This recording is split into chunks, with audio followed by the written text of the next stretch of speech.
I think I'm live. I'm alive. Good morning. Good morning. If you're here with me, live time.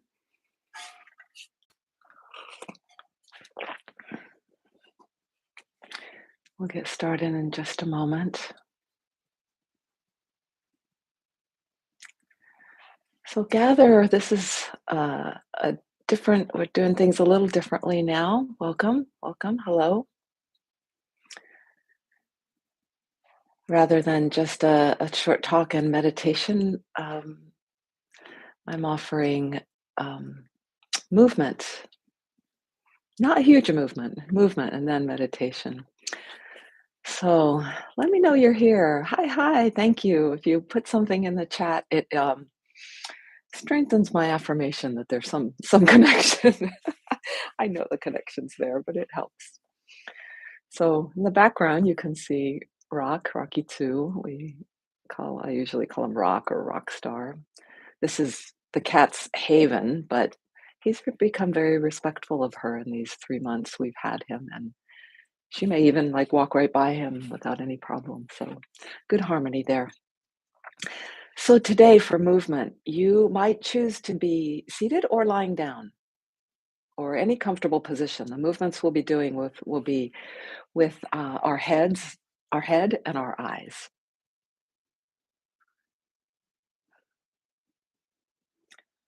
And so I've forgotten now. Did I say my name? I'm aLex Levin. You're here at the Sun and Moon Yoga Studio YouTube portal channel. Whether you're here at the same time as me or another time. And take a moment to, as I'm gathering from a bustle of activity as well, to coming here in this time of coming present. Before I tell you, actually, let's first gather what you need. Whatever you'll need to sit comfortably. So it might be some cushions, it might be some yoga blocks. I have a blanket to sit up on, and primarily the cushion for my one wonky knee. Maybe something to cover up if you get chillier. So, and as you're doing that, and as you're coming intentionally into this time of practice together, you might even sort of in the background have this inquiry going of why you're here, what your intention is, what your intent is, what you hope for this time. Maybe you have a bigger, not just for this time, your hopes, but your hopes for in a larger sense. At the time of this recording, the COVID pandemic, we're beginning our third year, endemic maybe now, endemic. The conflict in Ukraine, I think, is in its third week. I think it started February 24th or so, 23rd, 24th. The invasion by Russia. And there may be who knows what stresses and challenges in your own life and transitions that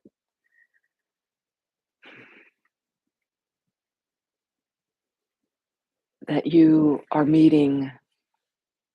And every moment, every meeting, every moment is a chance for a new potential, a new possibility, something that was never imagined even before.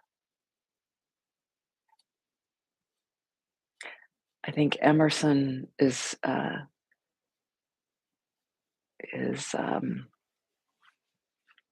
missing words. Emerson is given the credit for this phrase that there are no, but I'm not sure that it's correctly attributed to him, that there are no new ideas, that they're in the collective consciousness and we simply kind of connect to them. That might be possible, but they might be new to us. And something that occurs to me often, and I forget again and again, is that creativity or the unexpected or the creative solutions, they're not the ones we plan for, and yet the planning for them, the steps we take, the time we spend staring out the window, the agony of what am I going to do, um, those things all are part of the preparation, and perhaps the creative moment wouldn't even happen without those preparations. And yet, a piece that I forget over and over to give into, to turn to, is what the yogis have turned Ishvara Pranidhana, to surrender to a divine intelligence, knowing, and I don't know if I like the word surrender, it's often used, but Chip Hartranft's translation is something like aligning ourselves with the, some of you out there know this, uh, ideal of pure awareness. So aligning also seems like I'm almost at, would refine that word to, it's not necessarily aligning, but maybe this works. It's just like opening, leaving an opening, which is the scary thing. Like we're not in control if we might think we're not in control when we simply open, we let go, and there is a surrendering there into allowing the flow or the inspiration or the synchronicity, allowing the impulses or something that we might otherwise be blocking if we're too busy holding on to our plan and our own smaller view. So I've titled today's time together as pattern interruption. The phrase is not my own making. I learned it from my teachers in the Embodied Life School, Russell and Linda Delman, and I believe it's a phrase Moshe Feldenkrais used. And it's something you've probably encountered in some of your yoga practices, is to do something in a somewhat unusual pattern.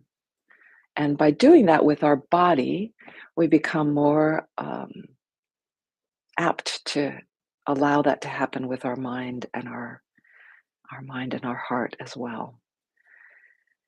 So sit comfortably or lie down on the floor. And so lying on your side would not work, but lying on your back, not lying on your stomach, lying on your back would work. Support under your head, knees, if you're lying down, is fine. Sitting in a chair with your head could be having some rest against a couch or chair, so the sitting position doesn't have to be independently upright spine. But just get comfortable.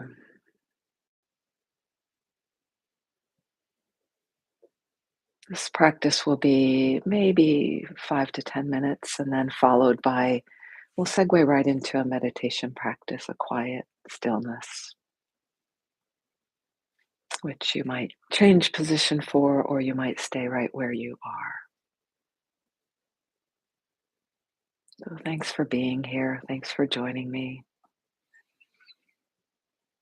It's really helpful to be together on our path and to know that we're together.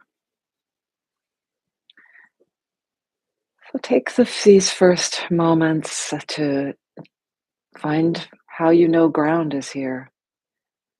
Inside your body, so ground can be the bones, can be the spine, so centeredness can be, and especially is all the parts of the body that meet the ground, the skin. It's truly adjacent, the skin next to my pants, next to the blanket, next to the rug, next to the tile, next to the concrete, on and on and on, down to the very center of the earth. A straight line, straight connection right into the core of the belly button of the earth.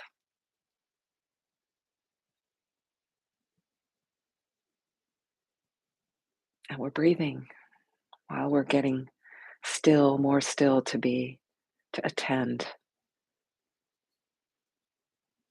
to this sense of ground, how we can find it.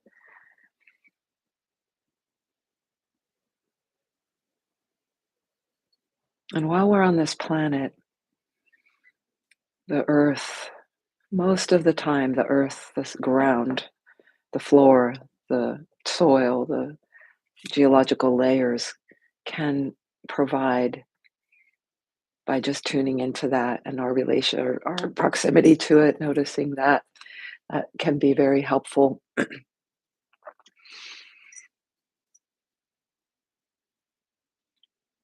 there are times, even on this physical presence on the earth, like an earthquake might shatter that. So it's also helpful to sort of have the inner remembrance, inner direct connection to our own center, to this very marrow of our bones, in a sense, the deepest part in any part of the body. You could go into the finger or into the spine, one of the vertebra, or into the femur bones of the big bones of the upper legs,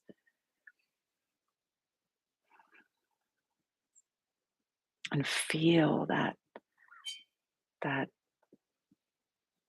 groundedness right inside your being, always available. And then that center, and I'm kind of making a gesture right in front of my solar plexus to sense my own, and then reaching out with my arm. The gestures can be very helpful. Reaching out that center, then I am related to, I'm connected to all around me, and I can turn as I reach with my arm to one side and even turn my head in that direction. Join me in this. And one hand might be on your belly, or I have this mudra of like a teardrop in front of me, this gathering mudra. And it goes, and you can switch arms so it's out and up and out to the other side and behind you and down, so that there's this space around. And now let your eyes be open as you sort of reach out in one direction and follow with your head and gaze and eyes. Oh, the birds out there. I'm connected to the birds. And if you think even farther, past the snow I see and the mourning dove and on the right side of me and the house being built, and then past that to the and the side to the Potomac River, to the Atlantic Ocean, and then upwards to the top of our atmosphere and beyond, to the galaxies, to the other universes behind, and look all the way to one side, or I see my dog, and let your eyes pull farther in that direction, and then come back to center.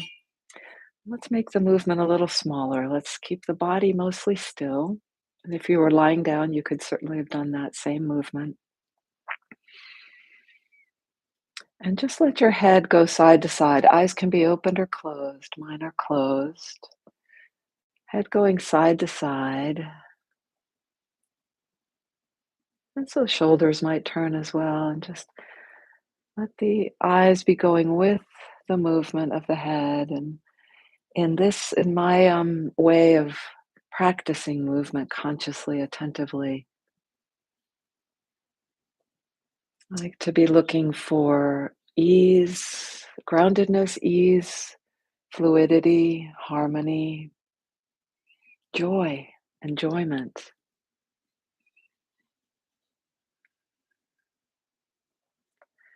And then at some point, and you may, let's do this, let's come to a stop in the beginning, or what I meant to say, with our head facing forward. And now, as you turn your head to the right, keep your eyes gazing forward, and then bring your head back to center. And turn your head to the right again, but let the eyes pull opposite so they come feel like they're moving, saying forward, or even moving to the left. You can do this again, eyes open or closed, head to the right, eyes to the left.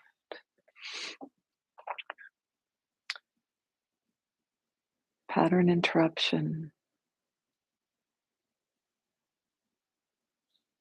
This can even bring up a little bit of nausea. It can create a sense of confusion, kind of gridlock for a moment or for a while. And now let the eyes go with the movement of the head. And the eyes, if you notice, can go farther to the right, possibly. Okay, come back to center, to facing front, and pause. Take a breath. Sense where your center is, where your ground is. Sense yourself related to this space around that goes infinitely out and connects right back into our center.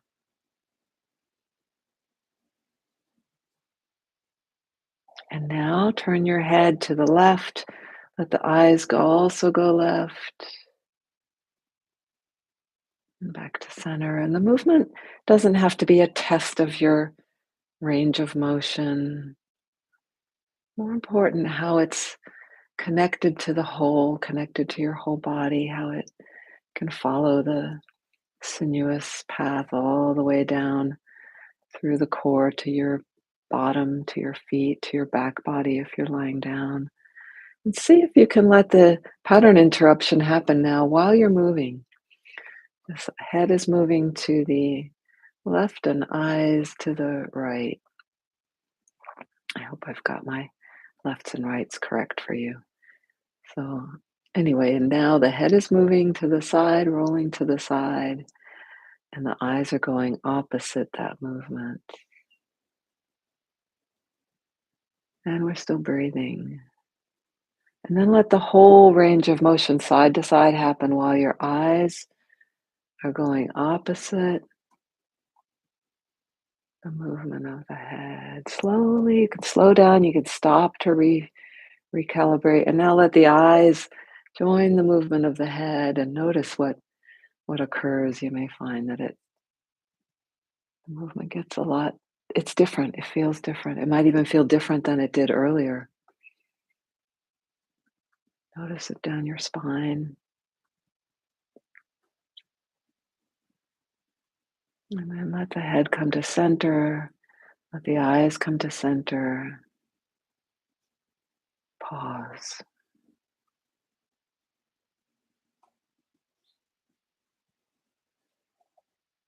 Breathe.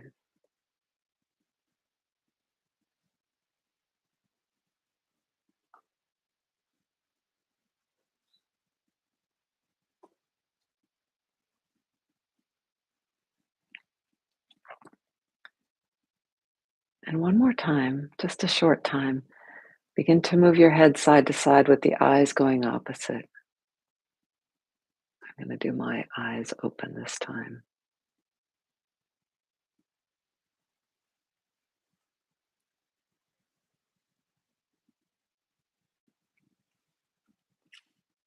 And then just go eyes and head together.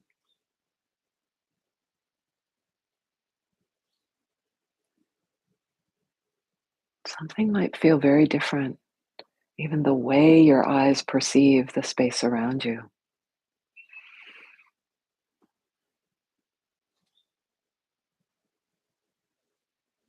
And come to center.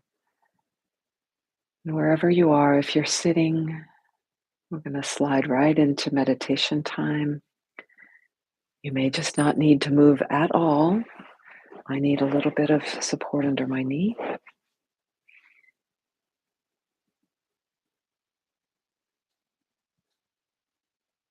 I reposition my hands. If you've been laying down, you can stay right where you are, or you might shift to sitting or shift your position in any way.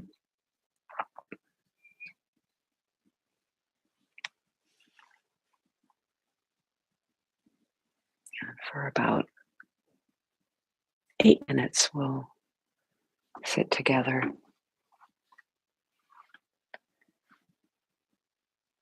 In the beginning of any meditation practice, just finding how you're supported, finding the ground and making whatever adjustments, large or small, that you need. The more we practice, usually less adjustments needed. We know where to find ourselves, but um,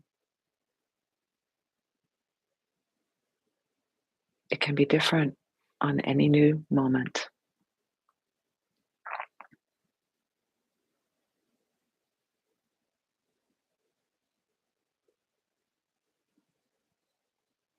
Find the center spine and feel the flow of breath within the along that channel and around it and in the spaces of your body that actually receive the breath and that get the ripple out effect of the expansion and contractions and waves of breath.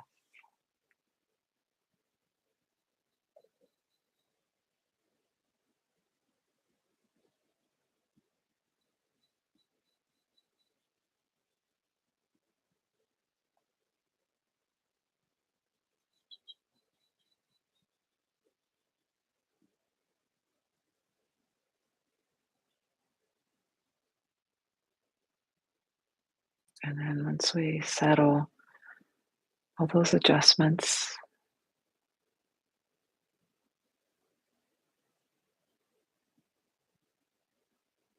perhaps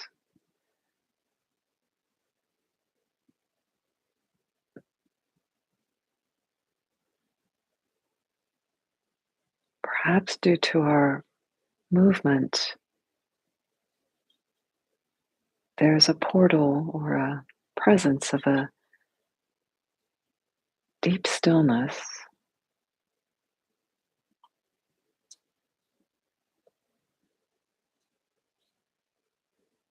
that may or may not be there for you.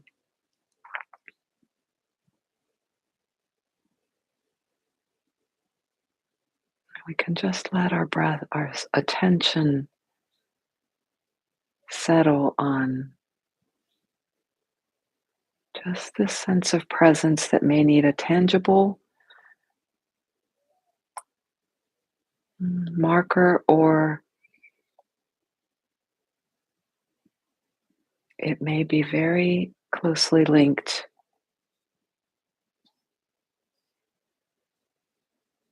to that wide open, boundless awareness.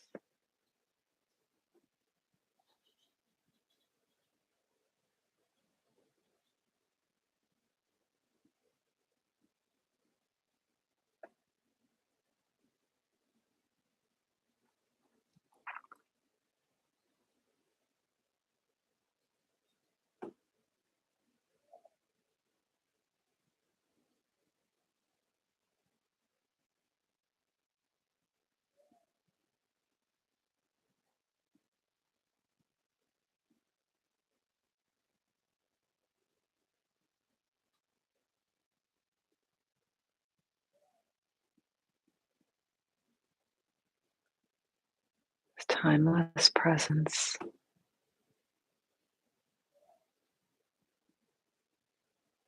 As we have practiced, we may recognize it more and more easily, recognize it, that it is here, it is available, and it is what we are.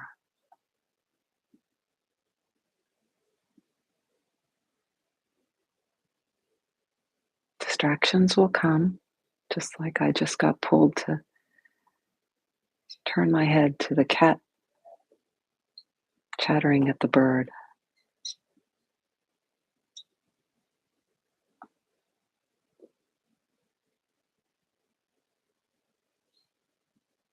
And that's all within this timeless, boundless awareness.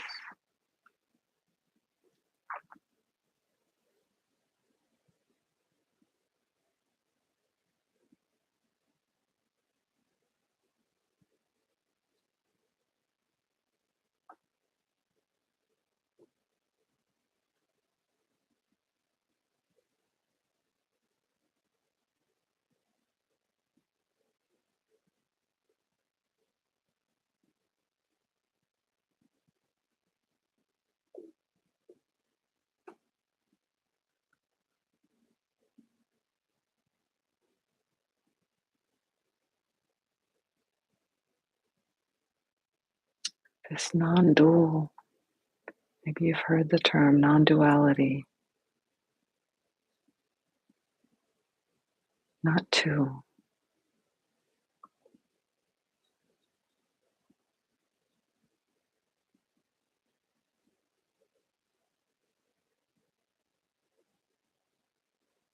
Simply resting here, abiding, communing.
Perhaps remembering to answer that call or feeling of wanting to come home, just to be right here.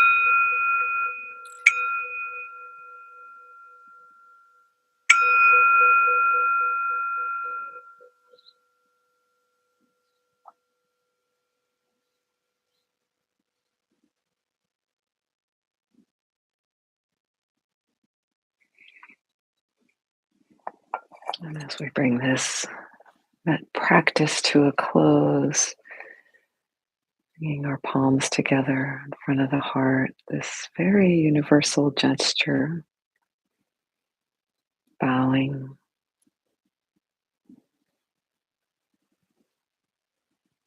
and to verify it with the feeling inside of you, the knowing, the feeling. But check and see if that perhaps has some sensations of, and I'm predisposing you here, and I or others have before. Is it a feeling of reverence? Is it a feeling of um, gratitude, of humility? For me today in the bow, it felt very like a deep recognition of our inseparability, of our undeniable connection to others on in all ways.